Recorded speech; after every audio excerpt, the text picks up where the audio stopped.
मुलांना लहानाचं मोठं करताना पालक म्हणजे आपण जसं त्यांना घडवतो तशीच ती मुलं घडतात. तर नमस्कार मैत्रिणींनो, मी ज्योती आणि तुमच्या सर्वांचं स्वागत आहे माझ्या युट्यूब चॅनल वरती. प्रत्येक पालक हा आपापल्या कुवतीनुसार आपल्या पाल्याचा सर्व हट्ट पुरवत असतात आणि त्याला योग्य ते संस्कार देत असतात. पण अनेकदा आपण पाहिलं असेल की मुलं छोट्या छोट्या गोष्टींवरून रडायला लागतात. आयुष्याच्या बाबतीत तर असं भरपूर वेळा होतं. मनासारखं नाही झालं तरी सुद्धा रडत असतात. सांगायचं असेल तरी सुद्धा ते रडतच असतात. अशा वेळी मुलांना इमोशनली स्ट्रॉंग करणं हे गरजेचं असतं. पालक म्हणून आपण यासाठी काय करायला हवं तेच आज मी तुम्हाला सांगणार आहे. तर आपल्या चॅनलला सबस्क्राईब केला नसाल तर नक्की एकदा सबस्क्राईब करून घ्या.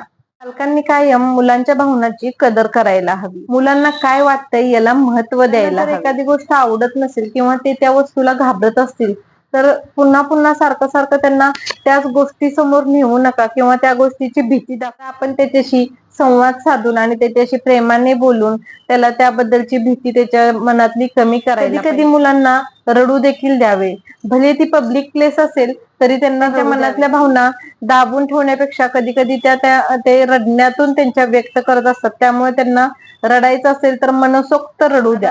आता रडणं थांबव, मोठ्या मुलांसारखं वाग, हे काय करतोयस, कुठं रडतोयस, किती हट्टीपणा, अशा सतत त्यांना सल्ले देणं हे थांबवा. ओरडण्यापेक्षा त्यांना जवळ घ्या आणि त्यांना शांत करा. त्यांच्यासोबत थोडेसे प्रेमानं बोला आणि ज्या प्लेस वरती तो रडतोय तिथून त्याला उचलून घेऊन एखाद्या दुसऱ्या ठिकाणी जावा, रुळवण्याचा प्रयत्न करा. मुलांच्याकडून काही चुका झाल्या तर त्याला ओरडू नका किंवा मारू नका.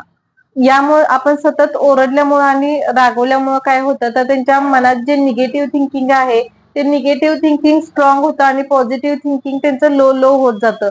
त्यामुळे मुलांचा कॉन्फिडन्स लेवल पण लो होतो. मुलांसमोर आपण काय बोलतोय आणि कसं बोलतोय याचं मुलं अनुकरण करत असतात. त्यामुळे आपण मुलांसमोर काय बोलतोय, कसं बोलतोय याचं आपण भान ठेवून बोललं पाहिजे.